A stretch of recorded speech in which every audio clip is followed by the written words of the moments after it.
Vamos ter então 4 oradores, neste Café Consciência, a Cristina Nava, da Associação Rio Neiva, João Loureiro, Rita Campos e Cláudia Carvalho, da Universidade de Coimbra, que nos vão apresentar 3 projetos de ciência cidadã. 2 deles são efetivamente mais dedicados para a comunidade escolar e depois será um pouco mais abrangente, não só dirigido à comunidade escolar, mas realmente ao público geral. E então, sem mais demoras, vamos começar com a Cristina Nava, que é bióloga, que tem uma pós-graduação em Educação, Sustentabilidade e Ambiente pela Universidade de Évora e é a gestora do projeto MOF Waste, na Associação Rio Neiva, e é sobre isso mesmo que nos vai falar hoje. Cristina, muito obrigada por teres aceitado o nosso convite, e dou-te a palavra. Muito obrigada. Acho que já estão todos a ouvir, certo? Certo. Pronto. Ainda antes de começar no projeto, queria só dar um contexto da Rio Neiva, porque nós realmente somos uma associação pequena e muita gente não nos conhece. Só dar aqui a localização, que estamos em Esposende, na freguesia de Anta, já quase paredes meias com o concelho de Viana do Castelo, bem aqui no norte de Portugal, mas já existimos há bastante tempo, desde 1989. E realmente trabalhamos a educação ambiental já desde a altura, mas cada vez mais achamos que faz sentido outras abordagens para cativar a comunidade e essas abordagens passam precisamente pela ciência cidadã. Pronto, eu vou partilhar aqui a tela para vocês verem a apresentação.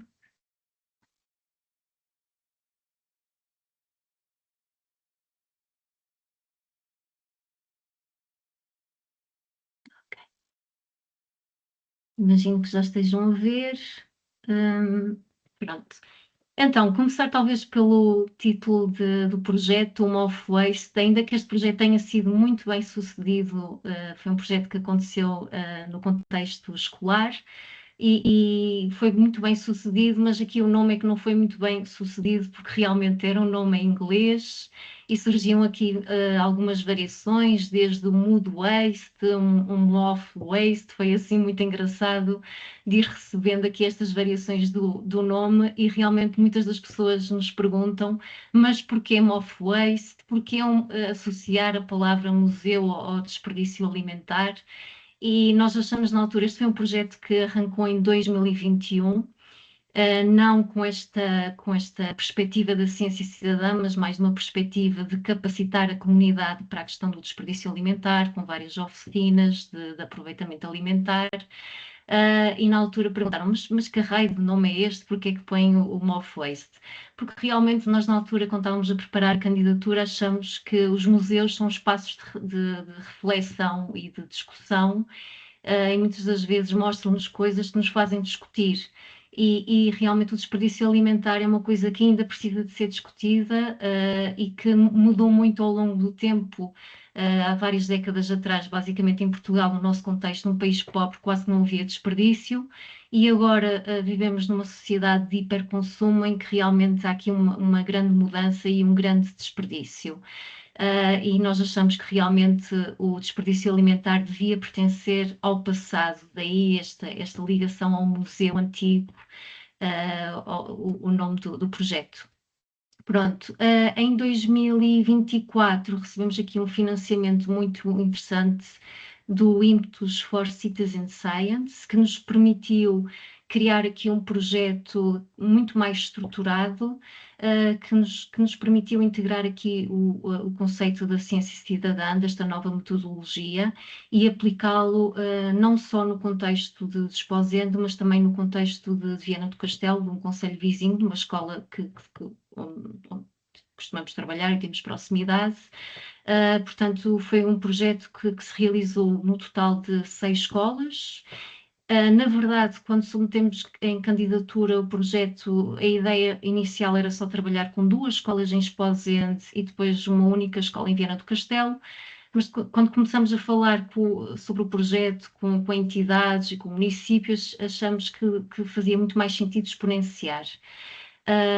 Não havia grande conhecimento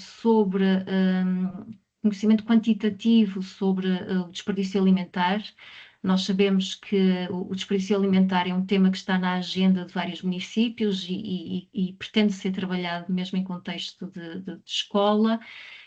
Sabemos que há desperdício, mas nunca, nas várias discussões que nós tivemos com municípios, nunca chegamos à conversa, ok, desperdiça-se 35 ou 50 quilos por dia. Portanto, daí a importância de saber pela primeira vez quanto é que se estava a desperdiçar nestas escolas. E é um projeto, então, que põe os alunos no centro da investigação, por assim dizer, porque são eles que vão recolher os dados e depois, numa fase mais à frente, são eles que criam recomendações para prevenir este desperdício. Portanto, este é que é o grande objetivo deste Museu do Desperdício Alimentar.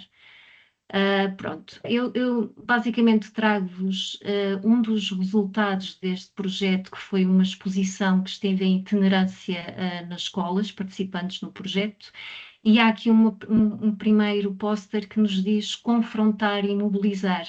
Portanto, este projeto não foi só chegar à escola e começar a pesar o desperdício alimentar, houve aqui várias fases, e uma das primeiras fases foi o confronto e esta mobilização com vários agentes, para identificarmos as causas, discutir e criar estratégias. Falamos com vários professores para saber se tinham interesse em agarrar esta temática do desperdício alimentar, e nós na associação temos muito aquele compromisso de tentar ao máximo todos os temas que nós trabalhamos, tentar integrá-los no currículo. Sabemos que às vezes é desafiante porque os currículos já são bastante densos, mas nós conseguimos sempre criar aqui pontos interessantes, e realmente houve uma aceitação destas 6 escolas muito positiva, que era um tema, que estavam a trabalhar muito os temas da sustentabilidade e que fazia sentido ir buscar o desperdício alimentar.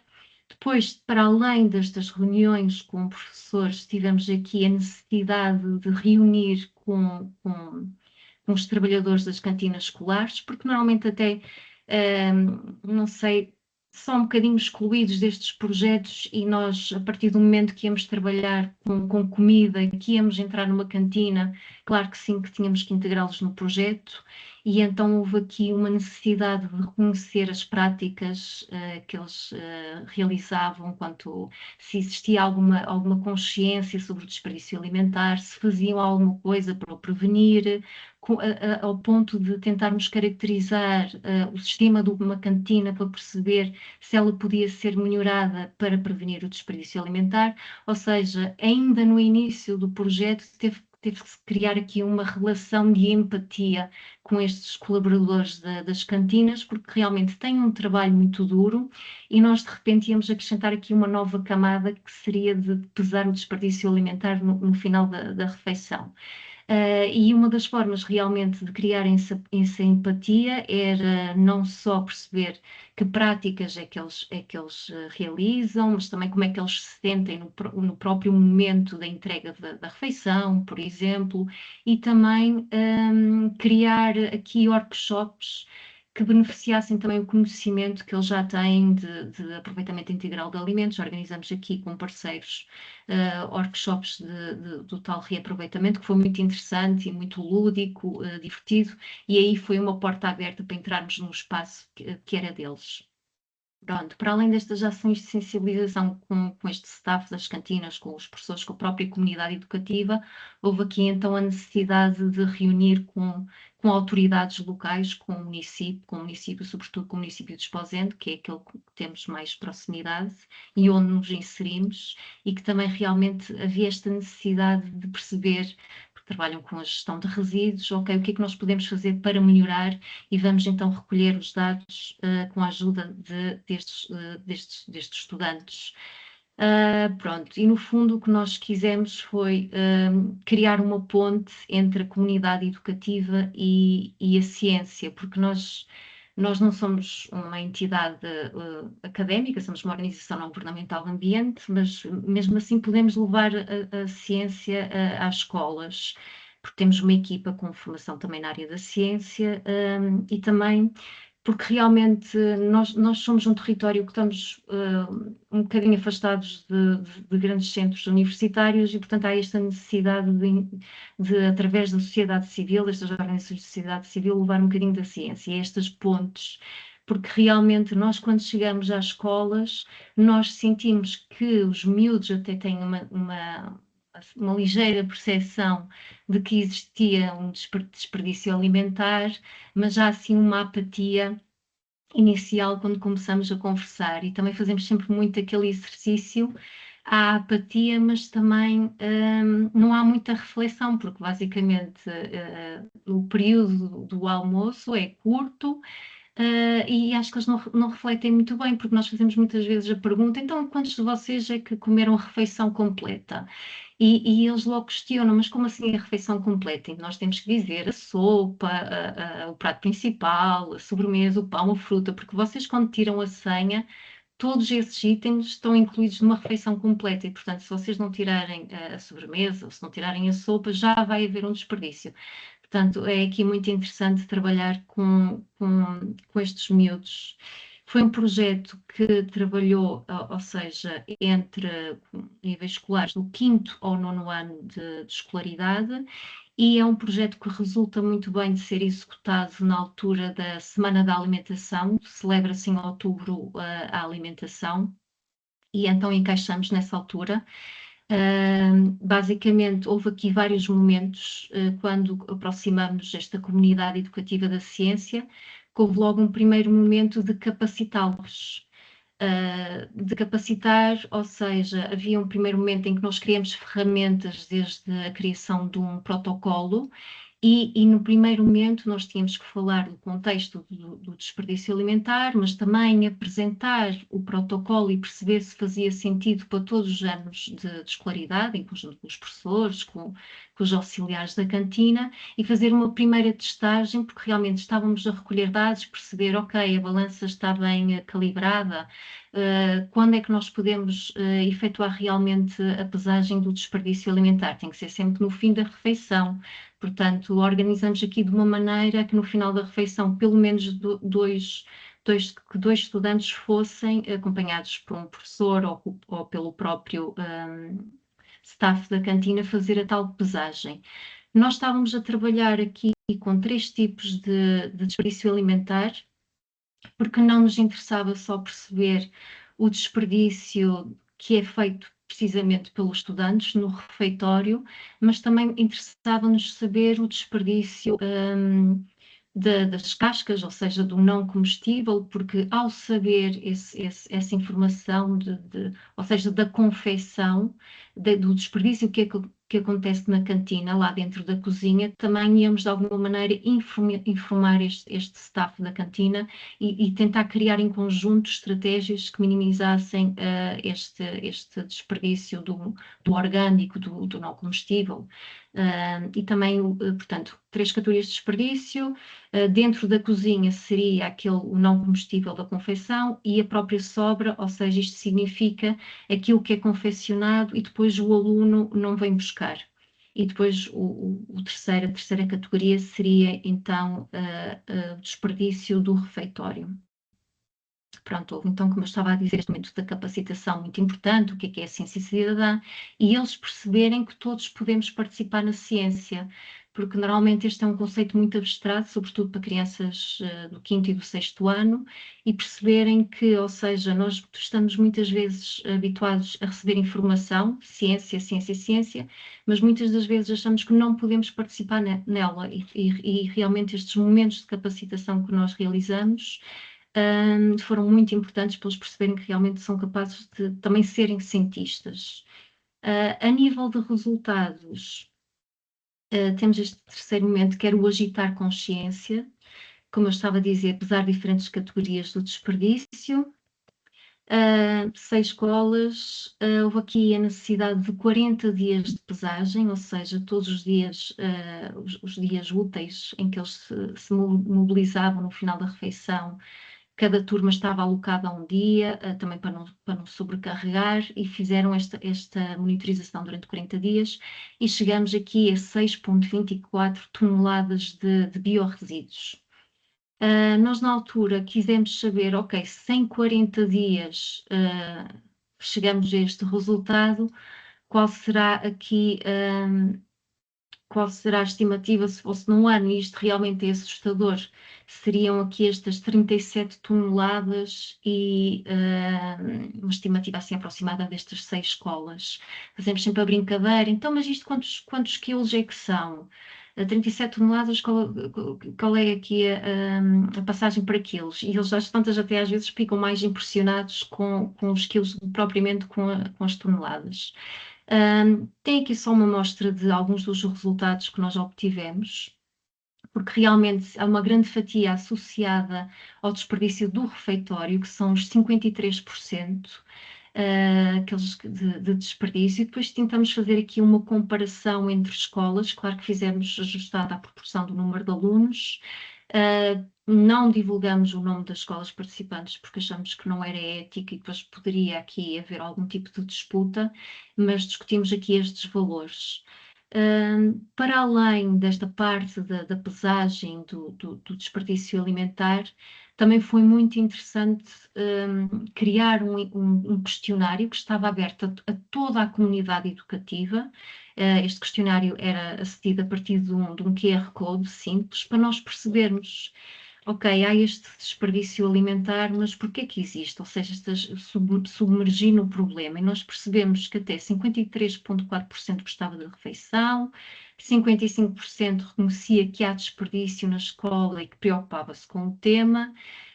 E depois ficamos aqui a saber que também realmente eles têm mesmo consciência, os alunos, que a grande fatia do desperdício acontece no refeitório, que é da parte deles. Pronto, depois aqui esta recolha de boas práticas, como já disse, como já referi no início. Pronto, este projeto também é muito interessante na perspectiva que não é só recolher os dados, não são só os dados quantitativos da pesagem, mas também é fazê-los pensar e discutir com eles as tais soluções que depois foram levadas à direção da escola e também discutidas com os municípios. E é aqui muito interessante perceber que os alunos têm esta forma de pensar, ok, há desperdício alimentar e uma das recomendações, uma das soluções para eles prevenirem o desperdício no contexto da escola era pensar por que não encaminhar para instituições de solidariedade social. Foi uma das propostas. Por que não tentarmos aqui arranjar um mecanismo da dose certa, o leva-me contigo também, ou seja, o takeaway, se há desperdício da sobra da tal categoria da refeição que não era levantada, se é de boa qualidade, porque é que vai parar ao lixo, porque é que nós não podemos adquirir a um preço mais económico, ainda mais económico, porque o contexto da escola é já bastante económico. Depois também houve aqui o interesse de pôr o desperdício a circular.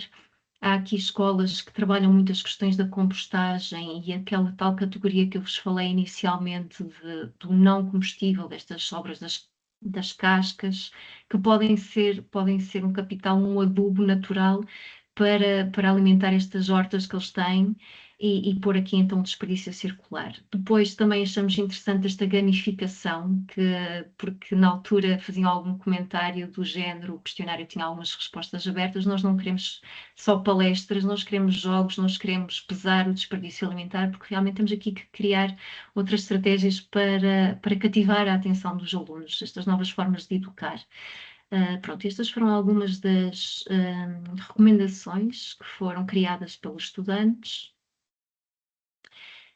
E só falar aqui, por último, do impacto e do legado, porque realmente foi um projeto que chegou a muita gente, foram mais de 500 os estudantes envolvidos. Nós, no final das sessões, quem não participou nesta pesagem, as turmas que não participavam na pesagem do desperdício alimentar, no fundo, no fim do projeto, tinham esta exposição que estava em itinerância, esta que eu vos estou a mostrar, e que os próprios alunos que participaram na monitorização podiam ser eles a guiarem uma conversa com outros colegas e falarem no que é que tinham feito, como é que era importante eles também intervirem na ciência e participarem na ciência, como é que estes resultados, que pela primeira vez chegamos a um número quantitativo, que podiam ser transmitidos ao município, que são eles que gerem estas cantinas, e foi muito interessante ver esta parte aqui também desta itinerância com o projeto. Nós temos um site do www.rionegro /Mof Waste, onde os kits, que basicamente consistem num protocolo, numa ficha de monitorização, e onde está também esta exposição, podem ser descarregados de uma forma aberta. E é um projeto que é muito fácil de implementar em vários contextos. O projeto decorreu de uma maneira mais intensa em 2024, porque foi realmente o ano que... Cristina, Sim. desculpa interromper, mas já passamos o tempo, depois vamos deixar ok. isso para as perguntas e Pronto, respostas, ok. pode ser? Ok, Obrigada, ótimo. desculpa. Eu, como não me estou a ver, já estou Obrigada, aqui. Cristina. Encaminhada. Obrigada, Pronto, era só Cristina. isso. Muito obrigada. Ok. Vou então Obrigada. passar a palavra ao João, que nos vai aproximar dos polinizadores. O João também é biólogo, é doutorado pela Universidade de Aveiro e é professor associado no Departamento de Ciências da Vida da Universidade de Coimbra. Não me vou alongar mais em relação ao João, mas esteja à vontade também para dizer o que achar mais importante, está bem? E vamos tentar realmente balizar aqui nos 12 minutinhos, pode ser? Sem querer ser injusta. Obrigada, Não há João. problema, não há problema algum. Vou começar por partilhar a tela. Já também faço os devidos agradecimentos. Deixe-me só que eu acho que não ativei o som. Vou parar, desculpe-me só um bocadinho. Partilhar de novo. Deixe-me só ver se já estão a ver em tela completa. Acho que sim. Okay. E para já começar por agradecer o convite. Eu acho que já estão a ver em tela completa. Confirmem-me só se é o caso. E agradecer o convite para estar aqui presente nesta sessão para falar dos polinizadores e de uma iniciativa, de algumas das iniciativas de ciência cidadã que foram desenvolvidas no âmbito do projeto de polinização. Gosto de estar aqui convosco e pela feliz coincidência também de hoje celebrar o Dia Mundial das Abelhas, na realidade mais conhecido como o Dia Mundial da Abelha, mas que nós gostamos de estender a todas as abelhas selvagens, que são muito mais do que apenas a abelha do mel, e por isso, feliz coincidência, trazer aqui uma das aplicações de ciência cidadã que nós desenvolvemos no âmbito de um projeto que já terminou, mas que eu gostava de mesmo assim destacar, que é o projeto de polinização, um projeto que tinha como grande objetivo a criação do Plano de Ação para a Conservação e Sustentabilidade dos Polinizadores, plano esse que foi aprovado pelo Ministério do Ambiente e da Energia no passado dia 31 de março deste ano, com financiamento também para os próximos anos para aplicar e colocar em prática as ações e medidas que foram preconizadas neste plano de ação. O plano de ação em si tinha vários objetivos. O primeiro objetivo era aumentar o conhecimento sobre estes insetos, perceber as causas a nível nacional do seu declínio, e por isso foi proposta e entregue ao Instituto da Conservação da Natureza e das Florestas uma proposta de programa de monitorização dos polinizadores que, na realidade, todos os Estados-membros têm de aplicar e colocar em prática a partir de dezembro deste ano, para que os primeiros dados sobre as tendências estejam disponíveis até 2030. O segundo objetivo do projeto foi, então, definir ações concretas a implementar no território nacional para conservar os insetos polinizadores e promover as suas populações, materializado, então, no próprio plano de ação, como eu disse anteriormente. E depois tínhamos um objetivo número 3, muito importante, que tomou também boa parte do nosso investimento a nível de tempo, era mobilizar e consciencializar a nossa sociedade para a importância dos insetos polinizadores, mediante iniciativas de disseminação e divulgação de ciência e através de várias iniciativas e projetos de ciência cidadã. E exatamente um desses projetos que vos trago aqui hoje é o projeto FitCount. Tivemos também um projeto na plataforma do iNaturalist ou no seu portal português Biodiversity for All, e foram então desenvolvidas estas duas iniciativas como iniciativas principais de ciência cidadã. O que é o FitCount? E que espero que as pessoas depois tenham assim tão vontade de o testar. É uma aplicação para telemóvel que nós adaptámos e traduzimos para português. Ela foi concebida pelo Programa de Monitorização de Polinizadores do Reino Unido. A palavra FitCount vem do inglês Flowering Insect Time at Count, e o que pretende é que todas as pessoas com uma curva de aprendizagem relativamente rápida consigam avaliar a abundância de polinizadores que estão a visitar uma determinada planta que esteja em flor, E para isso, a pessoa tem que, depois de instalar a aplicação, tem que escolher uma planta em flor, uma planta-alvo, definir uma área de 50 por 50 centímetros que inclua a nossa flor-alvo, e depois aquilo que pedimos às pessoas é que durante 10 minutos conte todos os insetos polinizadores que estiverem a pousar nas flores da planta-alvo. Não é necessário tirar fotografia, é necessário sim categorizar os insetos que estão a visitar em grandes grupos de polinizadores. Este poderá ser eventualmente uma das principais dificuldades que as pessoas possam ter de início, mas a própria aplicação tem um pequeno guia que ajuda as pessoas a colocar cada um destes organismos nestes grandes grupos de insetos polinizadores. Ela foi então traduzida pelo nosso grupo de investigação, Flower Lab, do Centro de Ecologia Funcional, já em 2022 e 2023, para português e adaptado ao nosso território. O que eu quero dizer com isto? Estes são os grandes grupos de insetos polinizadores que estão disponíveis na aplicação e, por exemplo, a única versão da aplicação à escala global que separa as abelhas selvagens em dois grandes grupos, em pequenas com menos de 10 milímetros e em grandes com mais de 10 milímetros, é a única também versão da aplicação que também permite a identificação de borboletas noturnas. Foi também feita a adaptação do grupo de plantas-alvo e da lista de habitats. Só para vocês terem noção, foi considerado no nosso território o habitat das plantas dunares, o habitat de montado, que não fazia sentido, por exemplo, na versão do Reino Unido. E aquilo que as pedimos às pessoas, então, 10 minutos do seu tempo, focadas numa planta, para nós quase como um momento de mindfulness, estar a ver o que é que se está a passar, estarmos parados a ver o que é que se está a passar. Tenho aqui um pequeno vídeo exemplificativo sobre aquilo que nós pedimos às pessoas. Como fazer uma contagem cronometrada de polinizadores utilizando a app FitCount. Depois de descarregar a app para o teu telemóvel, e cria uma conta pessoal. Antes de começar a contagem, alvo num local perto de ti, dentro de uma área aproximada de 50 por 50 centímetros. Consulta o guia de insetos para conhecer os possíveis grupos que interagem com as flores. Para dar início à contagem polinizador, e clica no botão Começar contagem. Tens de permitir que o GPS determine a tua localização ou então usa o mapa para encontrar e selecionar a tua localização. Agora, escolhe o tipo de habitat. É também obrigatório adicionar-se uma fotografia da flor-alvo que escolheste. Seleciona o grupo de plantas a que pertence a respectiva flor-alvo. Se a flor que escolheste não pertencer a nenhum dos grupos sugeridos na app, podes sempre adicionar o nome da espécie na opção Outro. Depois, indica o número e tipo de flores-alvo na parcela a mostrar. E seleciona a cobertura da flor-alvo na tua parcela e indica se a parcela é composta apenas pela tua flor-alvo ou se também tem flores de outras espécies de plantas. Já tens tudo pronto. Depois de preencheres estas informações, a contagem dos 10 minutos começa. É hora de registares todos os insetos que interagem com a tua flor-alvo na parcela definida. Depois da contagem de 10 minutos terminar, é-te pedido que informes sobre a nebulosidade do céu, a exposição solar da parcela e a intensidade do vento durante a contagem. No final, só tens de submeter a tua contagem. Se precisares de apagar alguma contagem pendente, desliza para a esquerda e apaga. A tua contribuição é muito valiosa para percebermos se os polinizadores estão de facto a desaparecer.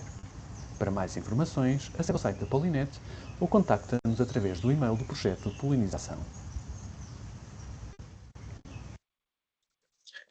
Eu espero que tenha sido, acho que ajuda bastante a perceber um bocadinho qual é que é o modo de funcionamento da aplicação. E trago-vos agora, para terminar a apresentação, alguns dos resultados que nós obtivemos já desde o lançamento da aplicação. Ela foi já lançada em agosto de 2023, mas sem grande ainda alarido. O comunicado de imprensa foi em março de 2024, uma altura muito mais propícia para que as pessoas pudessem ir para o exterior e começar a fazer os seus feed counts. E, efetivamente, ficamos muito satisfeitos com a adesão. Só em 2024 tivemos 320 registros no FitCount, que correspondem a mais de 53 horas de observações de interações entre planta e polinizadores, e que depois correspondeu a cerca de mais de 5.800 insetos a visitar as plantas-alvo, com uma média de 18 insetos no período de 10 minutos, que ainda é alguma atividade. E outro dado que nós achamos muito relevante tivemos mais de 120 pessoas únicas, algumas depois entusiasmaram-se e vemos aqui em alguns pontos, em algumas partes do país, isso bastante evidente, e fizeram muito mais do que apenas experimentarem uma única vez, que é aquilo que nós gostaríamos que acontecesse mais vezes, nem sempre acontece, que é que as pessoas, seja perto do local onde vivem, sejam em locais onde estejam a fazer caminhadas, parem durante 10 minutos e façam feed count. Podemos ver que a nível de abrangência territorial, o feed count esteve mais ou menos distribuído por todo o país, principalmente nas zonas onde uma relação muito estreita com o local onde também existem mais pessoas, onde as pessoas mais se encontram. Também há alguns registros nas regiões autónomas, em particular nos Açores. No que diz respeito ao ano de 2025, a adesão foi menor.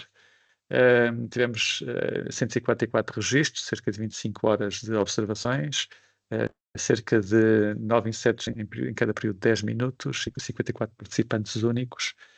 Ainda não vos trago os dados deste ano, ainda está a decorrer e estamos em plena primavera. Fazemos o balanço habitualmente apenas em setembro, outubro de cada ano. Mas tem sido algo que nós temos notado que as pessoas têm aderido. Se calhar deveríamos continuar a apostar fortemente na campanha de divulgação, mas o tempo nem sempre é muito para o que conseguimos fazer. Com isto conseguimos já tirar alguns dados. A maior parte do top 5 do grupo de insetos que as pessoas registaram foram insetos de pequenas dimensões, depois as outras moscas e as moscas das flores. Curiosamente, as abelhas, o primeiro registro de abelhas é a abelha do mel, que é um bocado ubíqua a todo o nosso território e que teve 558 registros. No que diz respeito às flores-alvo escolhidas pelos cidadãos cientistas, muitas escolheram plantas que não estavam necessariamente dentro do grupo de aplicação, 82 dos casos, mas depois escolheram plantas muito propícias para este tipo de observações, que são as estevas, os dentes de leão, margaridas, cardos, tudo flores que têm plataformas de aterragem e efetivamente são conhecidas por terem grande número de visitantes florais. No que diz respeito aos habitats que as pessoas mais monitorizaram, aqui uma predominância muito forte do montado. Nós sabemos que houve um projeto de investigação científica que utilizou o feed count para a recolha de dados e daí o montado estar aqui a prevalecer, mas depois algo que nós já esperávamos, que é os jardins, prados com flores, os matos, bermas de estrada, tudo locais muito propícios, locais que temos junto ao sítio muitas vezes onde habitamos, e que por isso estiveram aqui no top 5 de habitats visitados pelos nossos cidadãos cientistas. Um agradecimento especial ao top 5, ao Denis Medina, à Marta Oliveira, à Carla Pacheco, ao José Cameirão e à Sílvia Castro, porque foram estiveram dentro os que mais feed counts fizeram durante estes 2 anos de lançamento da aplicação em Portugal.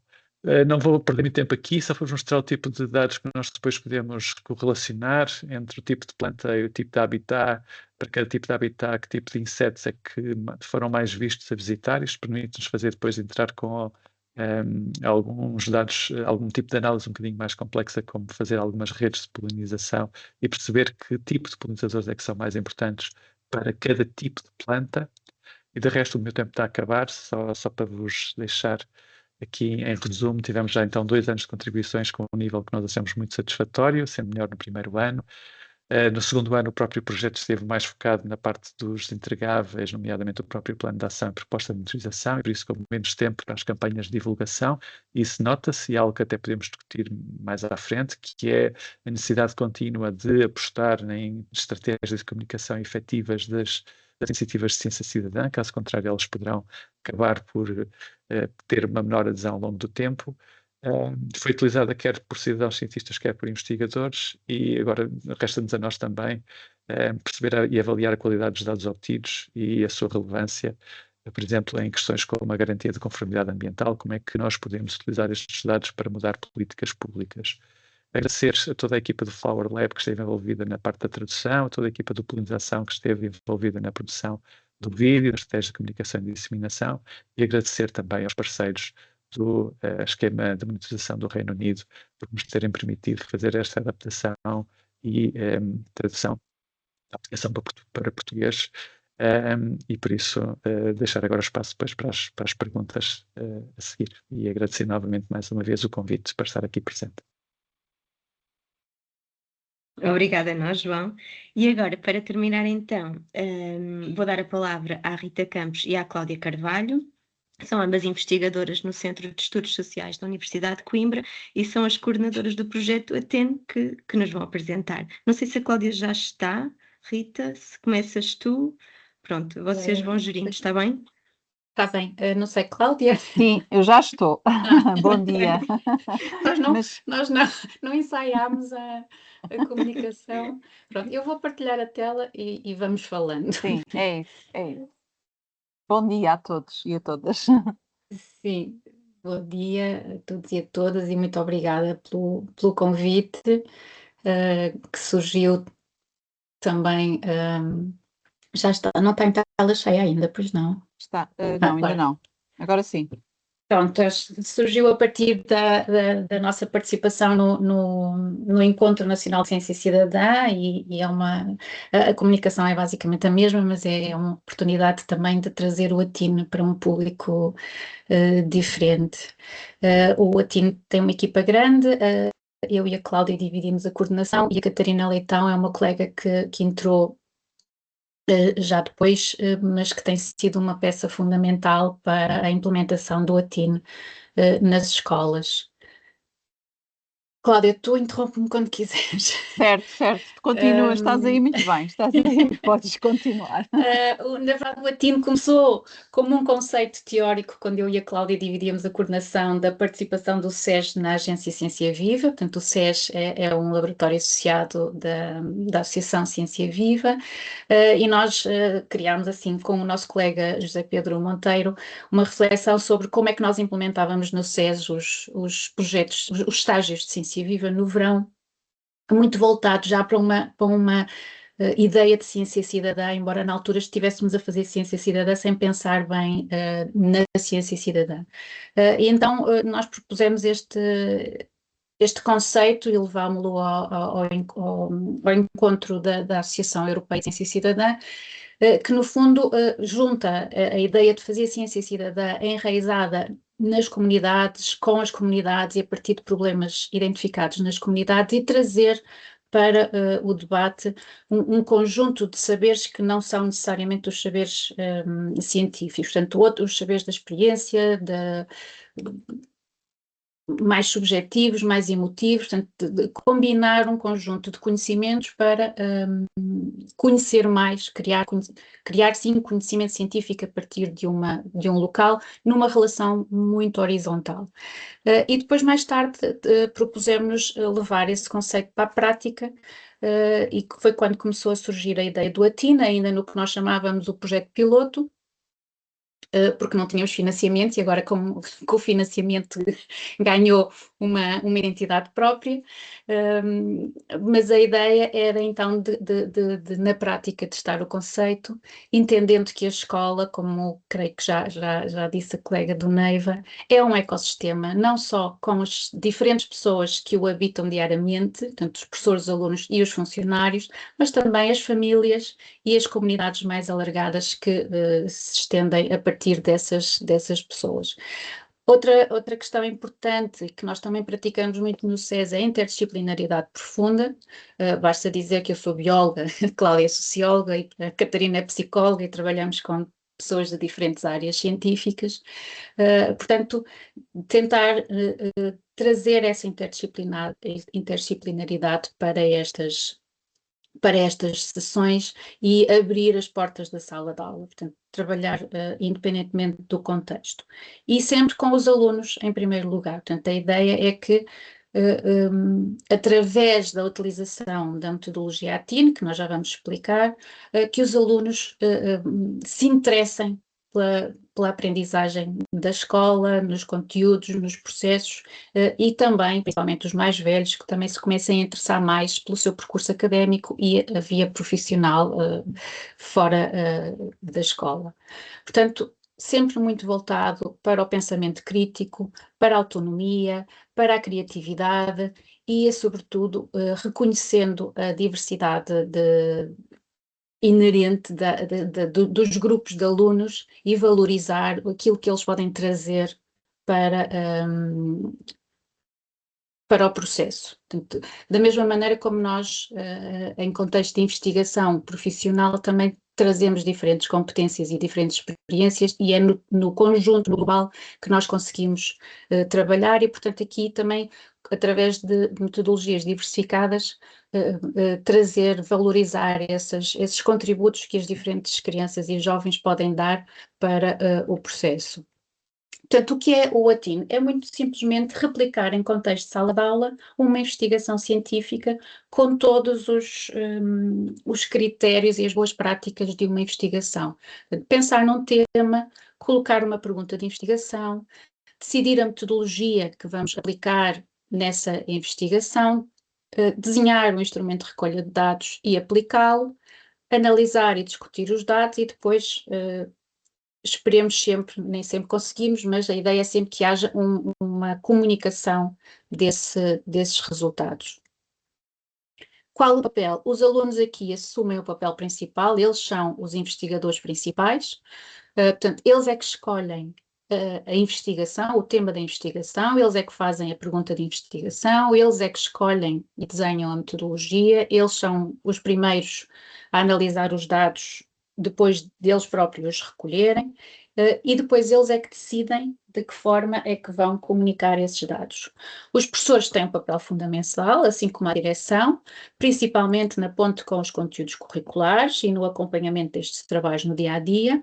Por vezes também são eles que escolhem o grande tema, portanto, não o tema da investigação, mas um tema geral, por exemplo, direitos humanos, mas depois os alunos é que dentro dos direitos humanos escolhem exatamente aquilo que eles querem saber. E depois nós, os investigadores, estamos essencialmente para dar conselhos e fazer esta mentoria de como aplicar nas questões do rigor científico, as questões de ética, aconselhamento da melhor metodologia face à pergunta de investigação, face ao tempo, etc. O ATIN na prática, nós estamos a trabalhar com 5 agrupamentos de escolas, 2 aqui na cidade de Coimbra, e 3 na região intermunicipal de Coimbra, portanto, em Mortágua, na Pampilhosa da Serra e em Cantanhede. Estes são dados do ano passado, portanto, este ano estamos no 2º ano do ATIN, as turmas têm mais um ano, portanto, temos uma turma do 2º, uma turma do 3º, 8º, etc. Portanto, mas basicamente o ATIN cobre desde o primeiro ciclo ao ensino secundário, regular e profissional. E depois só temos 2 exemplos, por exemplo, no primeiro ano do ATIN, neste agrupamento de escolas, a direção definia um tema para todas as turmas trabalharem na área da cidadania. O tema era este, mas como podem ver, as perguntas de investigação são muito diversas ao longo das diferentes turmas. Nós o que fizemos aqui nesta escola, por proposta das professoras do primeiro ciclo, foi as 2 turmas trabalham em conjunto, as 2 turmas do primeiro ciclo. Portanto, são exemplos de investigações que, a partir do grande tema literacia financeira e educação para o consumo, as diferentes turmas e os diferentes grupos dentro das turmas escolheram. Portanto, nós fazemos uma sessão que chamamos a sessão da chuva de ideias, não é? Do inglês brainstorming, em que eles livremente colocam palavras, perguntas, frases, desenhos, e é a partir dessas ideias deles que nós depois caminhamos até construir aquilo que nós entendemos ser uma boa pergunta de investigação, portanto, uma pergunta que lhes permite conduzir a investigação. No outro agrupamento de escolas de Coimbra, por exemplo, era o oposto, não havia um tema de escola, e foram as professoras que escolheram os temas no ano passado. Este ano, por exemplo, porque já foram os próprios alunos que escolheram os temas. Nós fazemos, só antes de voltar àquilo, nós fazemos todos os anos, e isto ainda desde o início, em que ainda não lhe chamávamos ATIN, chamávamos-lhe projeto piloto, fazemos sempre uma avaliação final com alunos e com professores, e no ano passado houve muitas turmas a dizer que gostavam de ser eles a escolher até o tema geral. Então esta escola foi uma das escolas que adotou essa sugestão dos alunos e, portanto, este ano já foram eles que escolheram o grande tema geral e depois, claro, as diferentes pequenas investigações que cada grupo fez. Estas avaliações são ainda do tempo do projeto piloto, era uma turma do ensino, foi a nossa primeira turma do ensino secundário regular, 11º ano. Isto foram alguns dos testemunhos que eles nos fizeram. Nós nesta fase fazíamos a avaliação através de um inquérito online. Depois entendemos que seria mais profícuo fazermos conversas no estilo grupo focal, mas também dá um bocadinho mais trabalho. Nós já temos alguns resultados, não os trouxe aqui, mas basicamente os alunos demonstram grande satisfação com o projeto. Esta ideia de que nunca tinham experimentado isto, de olharem para a escola de uma maneira diferente, de levarem as aprendizagens para outras disciplinas, e também nós não temos aqui a avaliação dos professores, mas também fazemos com os professores, e muitos nos dizem que notam diferença nos alunos. Lembro-me em especial dos professores dizerem que os acham mais organizados, quando os próprios professores pedem depois outro tipo de trabalhos para as suas disciplinas. Portanto, nós fazemos o ATINE, nós implementamos durante o ano letivo, mas temos relatos de professores que também usam e adequam, dos professores e dos alunos, para aqueles pequenos projetos de disciplina que os professores vão pedindo. Depois também avaliações mais subjetivas, pensando no futuro. Aqui uma das coisas que também nos interessou muito, e tanto nos inquéritos online como depois nos grupos focais, era os alunos dizerem que tinham reconhecido em si capacidades que achavam que não tinham. Tinham esta ideia, este conceito de autoestima, que é muito importante, e há já literatura que relaciona a autoestima dos alunos com a sua propensão para gostar da escola e gostar do aprender e sentirem-se bem no contexto escolar. Portanto, esta é uma coisa que nós também tentamos valorizar muito com o processo do ATINE, é que os alunos acreditem neles e nas suas competências, que nem sempre, se calhar, são aquelas que são esperadas na disciplina de português ou de matemática, mas que são importantes para este trabalho de grupo. Portanto, o ATINE é financiado pelo Portugal de Inovação Social, o Fundo Social Europeu, tem estes co-investidores sociais, e como, não sei se já referi, mas a ideia é, e vai ser alguma coisa que nos vai ocupar o tempo agora no último ano do ATINE, é criar uma plataforma de acesso aberto, onde depois os professores e os alunos possam encontrar módulos para uma aprendizagem autónoma. Portanto, como fazer uma boa pergunta de investigação, que questões de éticas têm que ter em conta quando constroem os instrumentos, quando vão aplicar os instrumentos, falar com as pessoas, privacidades, etc. Um catálogo de metodologias que podem usar para recolher dados, como recolher os dados, etc. E depois também um recurso de apoios que será criado a partir dos trabalhos dos alunos, portanto, para mostrar como é que o ATINE na prática já funcionou nos diferentes ciclos e nas diferentes temáticas que os alunos já abordaram. Estamos também, já fizemos uma ação de formação para professores, teremos ainda que fazer mais, e depois esta ideia da mentoria também dentro dos alunos, que alunos mais velhos possam ser mentores dos alunos mais novos, nomeadamente através da ativação da nossa parceria com a Faculdade de Economia, portanto trazer alunos da licenciatura é licenciatura em mestrado ou só mestrado, Cláudia? É a licenciatura em mestrado, não é? Licenciatura em então é Sociologia. terceiro Sim. ano da licenciatura. Exato. Pronto, alunos que possam servir também de mentores para estes alunos ATINE, e também, principalmente para os alunos mais velhos do secundário, apoiá-los na criação dos portfólios digitais. Portanto, são documentos que trazem uma reflexão do aluno, não só uma descrição do que eles fizeram, mas uma reflexão sobre o que fizeram, como fizeram, por que fizeram. Portanto, que é uma metodologia que a Cláudia já aplica com as turmas das licenciaturas e mestrado de Sociologia, que nós queríamos trazer também essa dimensão mais reflexiva, pensando especificamente nos alunos do secundário, talvez terceiro ciclo, ainda vamos ver.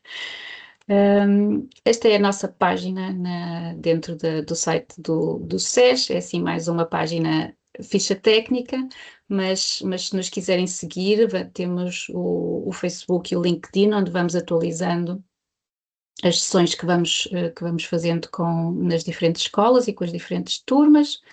Este é o nosso grupo de trabalho que eu coordeno com a Cláudia, onde temos outras atividades e outros eventos para além do ATIN. Na verdade, vamos ter um evento, se quiserem vir a Coimbra, no dia 17 de junho, de manhã, onde vamos focar também em oportunidades e desafios da ciência cidadã, um bocadinho a partir das experiências na saúde, mas abertas a qualquer área. Vai ser um evento presencial. E hoje também não podia deixar de dizer, o ATIN é um projeto em contexto de escola e de sala de aula ou de escola, mas vamos estar também presentes no Festival de Ciência Cidadã, Orla, que vai ser este sábado na Figueira da Foz. O João também vai estar lá com os polinizadores e vamos ter outros projetos também presentes, portanto será também um momento de celebração da ciência cidadã. Estão convidados a juntarem-se a nós, vai estar um dia bonito, esperemos. E pronto, só agradecer o convite, estes são os nossos contactos e o resto da equipa ATIN. Obrigada. Obrigada a nós, muito obrigada a todos, os que estiveram a apresentar e os que estiveram também a ouvir. Eu acho que foi excelente. No SEMIA nós também concordamos que é importante haver aqui alguma necessidade de adequar a forma como vamos passando a mensagem, e temos também apostado muito nos jogos, e também temos nós próprios um projeto de ciência cidadã, mais vocacionado para a monitorização do lixo marinho. Participamos em colaboração com outro projeto de ciência cidadã, que é a Biomaratona, em que fazemos o registro a monitorização do intertidal, da zona entre marés. E hoje especificamente dedicámos este Café Consciência a estes 3 projetos, que queria agradecer realmente as partilhas entusiastas, e que demonstram que investigar, aprender e agir podem realmente caminhar juntos na construção de um futuro mais sustentável, e achamos que são realmente o caminho a seguir, e também um caminho de mais esperança para o ensino, para a educação e para o futuro de todos.